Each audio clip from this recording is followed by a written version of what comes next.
तहरीके इंसाफ के रहनुमा मुराद सईद, आज़म सवाती और हमाद अजहर समेत 9 मई के वाक़यात में मुलव्वस 18 इश्तिहारियों के शनाख्ती कार्ड ब्लॉक कर दिए गए।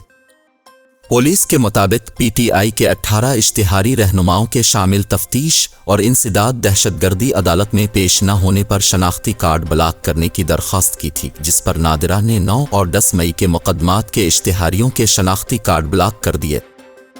पुलिस का कहना है कि तमाम मुल्ज़िमान इंसदाद दहशतगर्दी अदालत में पेश हुए बगैर कानूनी हुकूक हासिल नहीं कर सकते और शामिल तफ्तीश होने तक मुल्ज़िमान के कौमी शनाख्ती कार्ड्स ब्लॉक रहेंगे।